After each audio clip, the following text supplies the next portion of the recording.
எனக்கு அன்பான தெய்வ மனிதர்களே, இன்றைக்கு நாம் பார்க்க போகிற வேத பாடமானது ஆதியாகமும் வாசிப்பு முடிந்தது, யாத்திராகமும் வாசிப்பு முடிந்தது. இன்றைக்கு நாம் மூன்றாவது பாடமான மூன்றாவது புத்தகமான லேவியராகமம் குறித்து நாம் வாசிக்க போகிறோம். இந்த வேதாகமானது எல்லோர்களும் போல வேதங்களை வசனங்களை வைத்து வாசிப்பது அல்ல. நாம் அந்த வேதத்துக்குள்ளே நடக்கிற அந்த அதாவது என்னன்னா நம்ம ஒரு படம் பார்க்க போறோம். அந்த படத்தின் ஒரு மையத்தை நாம் படித்தால் எப்படி இருக்கும்? ஒரு கதையை நீங்க ஒரு படம் எடுக்க போறீங்கன்னா அந்த ஸ்டோரி உங்களுக்கு கிடைச்சிருச்சுன்னா எப்படி இருக்கும்? எளியாவை குறித்து நீங்கள் ஒரு சிறிய வீடியோவாக நீங்க பதிவிடும் போது இந்த குறிப்புகள் இருந்தா தானே அந்த படம் எடுக்க முடியும். அதை நீங்கள் பேச முடியும். அந்த மாதிரியான ஒரு விஷயங்கள் தான் இன்றைக்கு நாம் பார்க்க போகிற ஒரு புத்தகங்கள். ஒவ்வொரு புத்தகங்களையும் நாம் எதை பார்க்க போகிறோம் என்றால் அந்த கருவையும் அந்த சட்ட திட்டங்களையும் கால வரையறுகளையும் அந்த வசனங்கள் அதிகாரங்கள் எத்தனை உண்டு, அதற்குள்ள நடந்த சம்பவங்கள் என்னை குறித்து நாம் தியானிக்க போகிறோம். தொடர்ந்து நீங்க இந்த வீடியோவை கேட்டா தான் நீங்க நான் என்ன பேசுறேன்றது உங்களுக்கு புரியும். யாருமே இந்த வீடியோ ஒரு நிமிஷத்துக்கு மேலேயோ 55 நிமிஷத்துக்கு மேலே கேட்க மாட்டேங்க. ஏன்னா இந்த வேத வாசிப்பானது ஒரு முழுக்க முழுக்க முற்றிலும் வித்தியாசமானது. நீங்க கேட்டீங்கன்னா உங்களுக்கே அவ்வளவு அற்புதமா ஒரு ஆசீர்வாதமான ஒரு வாழ்க்கை சொல்லி நேரம் வேத வாசிப்புகள். இந்த லேவிய ராகமத்தின் அர்த்தங்கள் என்னன்னு பாக்குறோமா? ஆங்கிலத்தில் லெவிடக்ஸ் என்று பெயரிடப்பட்டுள்ளது. இது பண்டைய கிரேக்க மொழியில் எப்படி இஸ்ரவேலின் ஆசாரியர்களுக்காக எழுதப்பட்ட ஒரு நியாய பிரமாணம் என்றே இதை சொல்லலாம். அதாவது இஸ்ரவேலின் ஆசாரிய கோத்திரமாகிய லேவி கோத்திரத்தை குறிக்க பயன்படுத்தப்பட்ட ஒரு சொல்லான லெயுட்டிகான் என்னும் சொல்லிலிருந்து எடுக்கப்பட்டது. அதுதான் இந்த லெவிட்டிகஸ். அதாவது தமிழிலே நேரடியாக மொழிபெயர்க்கணும்னா லேவியராகமம். இதில் அதிகமான பகுதிகள் ஆசாரியர்களுக்கான சட்டத்திட்டங்கள் சொல்லப்படுவதால் இதை ஆசாரியர்களுக்கான ஒரு நியாயப்பிரமாணம் என்றே அழைப்பதுண்டு. சட்டங்களை ஆசாரியர்கள் கைக்கொண்டு நடைமுறைப்படுத்த வேண்டும் என்பதே இந்த புத்தகத்தின் நோக்கமாயிருந்தது. இதனுடைய ஆக்கியோன் என்னவென்று பார்த்தால், இந்த புத்தகத்தை எழுதியவர் மோசே என்பது பாரம்பரிய நம்பிக்கை. ஆதியாகமும் மோசே எழுதியது, யாத்திராகமும் மோசே எழுதியது, முதல் 5 ஆகமங்கள் மோசே எழுதியது என்பது நமக்கு வேதத்திலே நன்றாக தெளிவாக நமக்கு தெரியும். நான் இந்த புத்தகத்தை இந்த தோரா மற்றும் சட்ட புத்தகத்தின் 3வது புஸ்தகம் என்று சொல்லப்படுகிறது. இந்த ஐநூலில் நான் முன்பே சொல்லியிருந்தேன், ஆதியாகமத்திலே ஐநூல் என்று இந்த முதல் 5 புத்தகங்களை நாம் சொல்கிறோம். அதில் 3வது புத்தகம் தான் இந்த லேவியராகமம். இது மொத்தம் 27 அதிகாரங்களை கொண்டதாகவும் 659 வசனங்களை கொண்டதாயும் உள்ளது. இந்த லேவியராகத்தின் 27 அதிகாரங்களில் 56 தடவை இந்த சட்டங்கள் தேவனால் மோசைக்கு கொடுக்கப்பட்டதை சொல்கிறது. லேவியராகமத்தில் எந்த இடப்பெயர்வும் சொல்லப்படவில்லை. இஸ்ரவேலர் சீனாய் மலை அருகே தங்கி இருந்தார்கள். பரிசுத்தமுள்ள தேவனை பாவியனான மனிதன் எவ்வாறு அணுக முடியும் என்பதே லேவியராகமத்தின் ஒரு பிரதான கருப்பொருள்.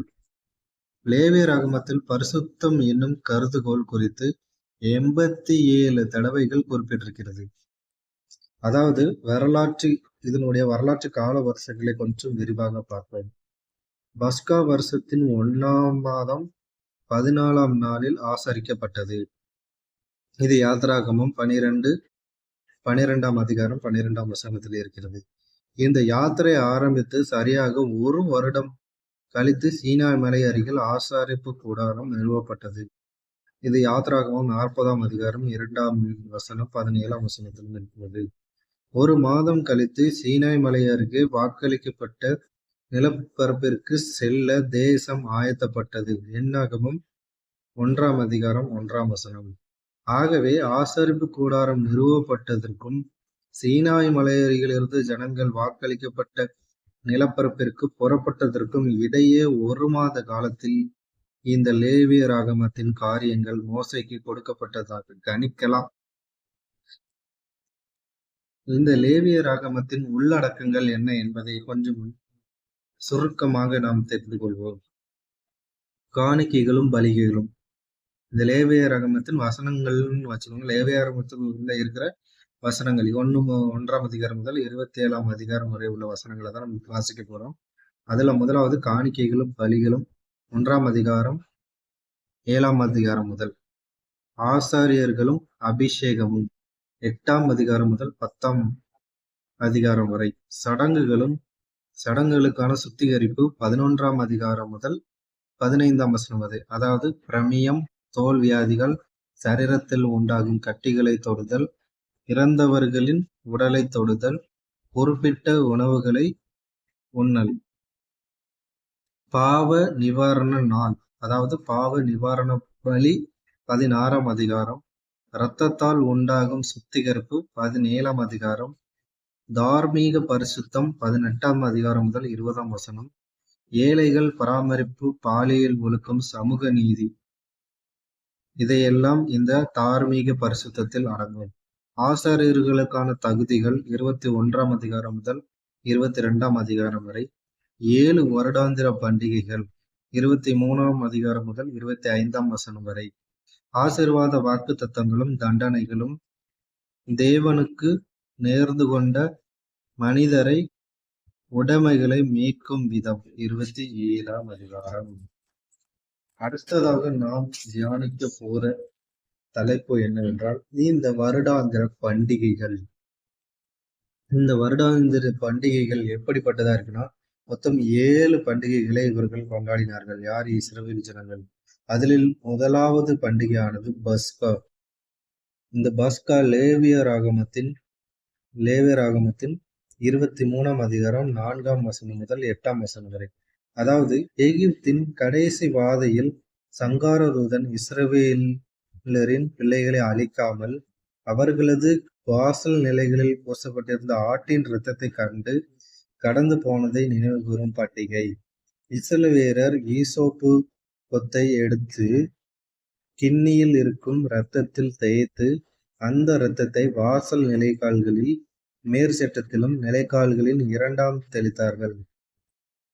நிலைக்கால்களிலும் இரண்டிலும் தெளித்தார்கள். யாத்திராகமம் 12ஆம் அதிகாரம். இந்த 2வது பண்டிகை புளிப்பில்லா அப்ப பண்டிகை. லேவியராகமம் 23ஆம் அதிகாரம் 6ஆம் வசனம். இந்த பஸ்கா பண்டிகை ஆரம்பத்திற்கு பின் 7 நாட்கள் ஆசரிக்கப்படும் பண்டிகை தான் இந்த புளிப்பில்லா அப்ப பண்டிகை.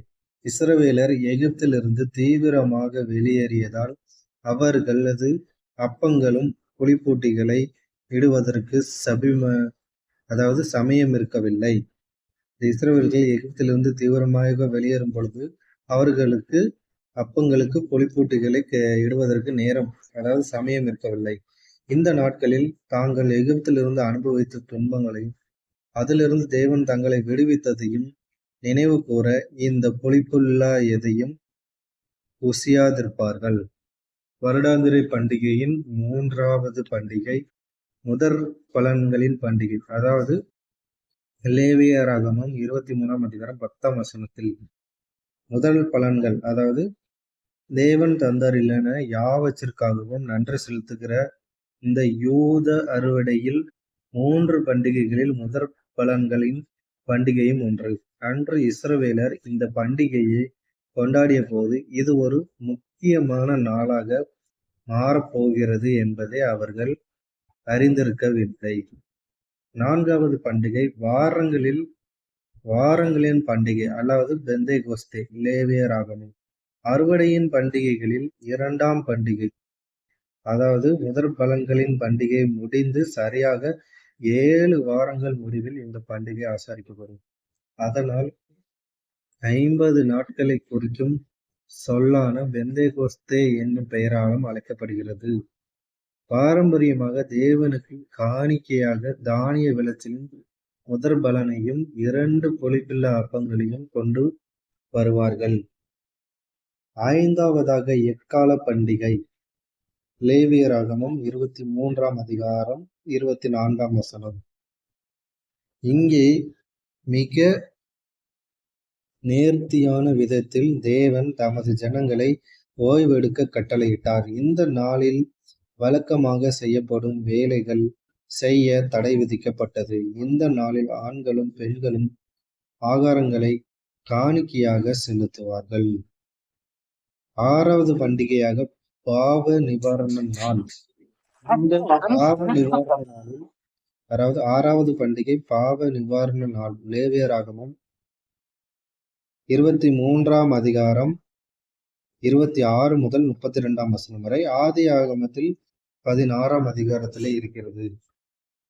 இந்த பாவ நிவாரண பலி நிவாரணம் செய்வது என்றால் இழைத்த தவறுகளுக்காக பிராயச்சித்தம் செய்தல். இது யூதர்கள் தங்கள் இருதயங்களையும் எண்ணங்களையும் வாழ்க்கையையும் தேவனுக்கு முன்பாக செம்மைப்படுத்த தங்களை தாழ்த்தி தேவனிடத்திற்கு மனம் திரும்பும் நாள்.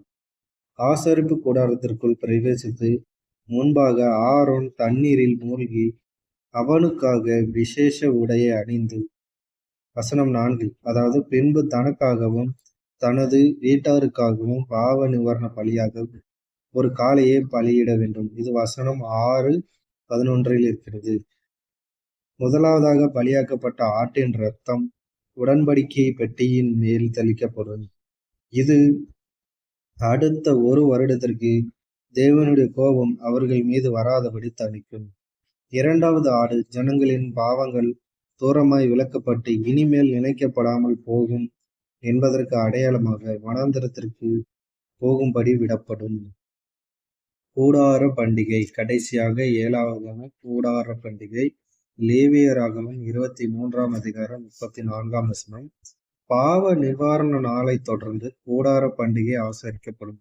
40 ஆண்டுகள் வனாந்தரத்தில் பயணித்த போது தேவன் தங்களை பராமரித்ததையும் பாதுகாத்ததையும் நினைவு கூர்ந்து ஆசாரிக்கும் பண்டிகைதான் இந்த கூடார பண்டிகை. தங்கள் வனாந்தரத்தில் வாழ்ந்ததைப் போல தற்காலிக கூடாரங்கள் அமைத்து 7 நாட்கள் அதிலே தங்கியிருப்பார்கள்.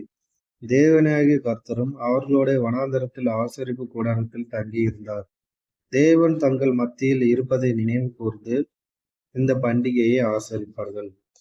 எனக்கு அன்பானவர்களே, நாம் இன்றைக்கு பார்த்த பாடங்களானது லேவியராகமம் 3வது புஸ்தகம். அது எப்பொழுது எழுதப்பட்டது, அதனுடைய பெயரின் அர்த்தம் என்ன, அது எங்கிருந்து எடுக்கப்பட்டது, எந்த சொல்லிலிருந்து மாற்றி எழுதப்பட்டது, அதனுடைய உண்மையான பெயர் என்ன, இந்த வருடாந்திர 7 பண்டிகைகளை குறித்து நாம் தியானித்தோம். இன்று நாளை இந்த லேவியராகமத்தின் 2வது பகுதியை பாடமாக இந்த லேவியராகமத்தின் நோக்கம் என்ன என்பதை நாம் நாளைக்கான பாடத்தில் நாம் சந்திப்போம். அது வரைக்கும் உங்களிடமிருந்து விடைபெறுகிறேன். இன்றைக்கான பாடம் உங்களுக்கு ஆசீர்வாதமாக இருந்தால் இந்த தேவன் பைபிள் காலேஜை சப்ஸ்கிரைப் பண்ணி லைக் பண்ணுங்க, இந்த வீடியோவை ஷேர் பண்ணுங்க. இது எப்படின்னா, இந்த பைபிள் காலேஜ் ஆனது இப்போ வேத வாசிப்பு நடந்துகிறது. அதாவது நீங்கள் படிக்கிற வேதாகமத்தை இந்த வேதாகமத்தோடு நீங்கள் ஒப்பிட்டு படிக்கும் பொழுது உங்களுக்கு படிக்க தெரியாதவர்கள் கூட, குழப்பம் அடைந்தவர்கள் கூட தெளிவாக படிக்கலாம். வம்ச வரலாறோ, வரைபடங்கள் மற்றும் கால வரிசைகள். இப்போ நீங்க ஒரு வசனத்தை எடுத்துக்கிட்டா எத்தனை வசனம் இருக்குன்னு அந்த இதுல எத்தனை பேரால டக்குன்னு சொல்ல முடியும்.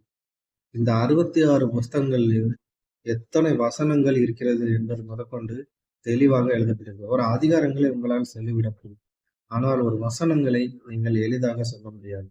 ஏனென்றால் ஒரு புத்தகத்தில் இவ்வளவு வசனங்கள் இருக்கிறது என்று சொல்வது ரொம்ப ரொம்ப கடினம். இப்ப நான் உதாரணத்திற்கு நான் உங்களுக்கு கண்ணுக்காக காமிக்கிறேன். இந்த லேவியராகமத்தில் இந்த காதுகள் கேட்கும்படி நான் சொல்றேன், 27 அதிகாரங்களை கொண்டதுதான் இந்த லேவியராகம புஸ்தகம். ஆனால் 659 வசனங்களை கொண்டது. இது சரியாக இருந்தால் நீங்கள் இந்த வீடியோவை பார்த்து விட்டு இந்த புக்கை நீங்க வாங்கணும், உங்களுக்கு இந்த புக்கு வேணும்னு நீங்க ஆசைப்பட்டீங்கன்னா, இது இப்ப நான் வாசிச்சிருக்கல, இதுதான் புக்கு. ஆனா உங்களுக்கு தெளிவான முறையில நீங்க படிக்கணும், எனக்கு புக்காவே நீங்க கொடுப்பீங்கன்னா நான் வாங்கிக்கிறேன்னு சொன்னா, ஒரு புக்கு நம்ம 300 ரூபா வச்சு 66 புக்கு நம்ம கொடுக்குறோம். 66 புக்கும் 300 ரூபாய் கிடையாது. ஒரு புக்கின் விலை தான் 300 ரூபாய். மிச்சம் 66 புக்கையும் நீங்க கனெக்ட் பண்ணி உங்களுக்கு எந்தெந்த புக்கு நீங்க தனித்தனியா வாங்கணும்னு வாங்கிக்கலாம். ஓசியா புஸ்தகமாகட்டும், ஏசாயாவாகட்டும், மத்தேயுவாகட்டும், வெளிப்படுத்தின விசேஷமாகட்டும், எந்த புக்கா இருந்தாலும் உங்களுக்கு தனிப்பட்ட முறையில வாட்ஸ்அப் முறையில நாங்க மெசேஜ் அனுப்புவோம். நீங்கள் பக்கங்கள் அதிகமாக இருக்கும் ஒரு பெரிய புக்கா இருக்கும், ஒரு சிறிய புக்கா இருக்கும். அந்த மாதிரி கணக்கெல்லாம் கிடையாது. இது வந்து குறைவான பக்கங்களே கொண்ட ஒரு புஸ்தகம். அதாவது முக்கியமான வரிகளும், முக்கியமான கருப்பொருள்களும் மட்டுமே உள்ளடக்கிய ஒரு புஸ்தகம். வசன விளக்கங்கள் உண்டு. ஆனால் வசனத்தை வைத்து விளக்கங்கள் கிடையாது. தெளிவாக புரிந்து கொள்ள வேண்டும். வசன விளக்கம் கிடையாது. ஆனால் வசனங்களை கொண்டுதான் இந்த இந்த வேதாகமமானது நகரும். இதில் இருக்கிற அமைப்புகளாகட்டும், வரலாறுகளாகட்டும், காலவரிசைகளாகட்டும், சட்டங்களாகட்டும், புவியியல் அமைப்பாகட்டும், எல்லாமே வந்து ரொம்ப ரொம்ப வித்தியாசமா இருக்கும். அதனால இந்த புக்க நீங்க வாங்கி படிக்கணும்னு ஆசைப்படுறவங்க, நீங்க வாங்கி படிக்கலாம். இல்ல இலவசமாக நீங்க இதிலேயே நான் குறிப்பெடுத்துக்கிறதுன்னா, நீங்க இதிலேயே குறிப்பெடுத்துக்கலாம். இன்னும் உங்களுக்கு தெளிவான வீடியோ, இல்ல இமேஜ் மூலியமா உங்களுக்கு ஏதாவது வேணும்னா, அதையும் உங்களுக்கு ஏற்பாடு செய்து தருவோம். இது வந்து முழுக்க முழுக்க எந்த கட்டாயமும் கிடையாது. உங்களுடைய விருப்பத்தின்படி தான் நாங்க இத செய்றோம். நீங்கள் வாட்ஸ்அப் மூலியமா தொடர்பு கொண்டு இந்த புக்க நீங்க ஆர்டர் செய்து நீங்க வாங்கிக்கலாம்.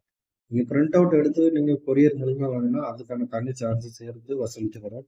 ஏன்னா நம்ம சேர்த்து எல்லா விஷயத்துக்கும் இணைக்கப்படுது. இது உங்களுக்கு கிடைச்ச ஒரு நல்ல வாய்ப்பு, பயன்படுத்திக்கோங்க. நீங்க வேதாகமத்தை ஃபிங்கர் டிப்ஸ்ல வாசிக்கலாம். உங்களால எளிமையா புரிந்து கொள்ளவும் முடியும். படிக்க தெரியாதவர்களுக்கு கூட வேதாகமத்தை எளிதாக விளக்கிக் கொடுக்க முடியும். அதனால சப்போர்ட் பண்ணுங்க.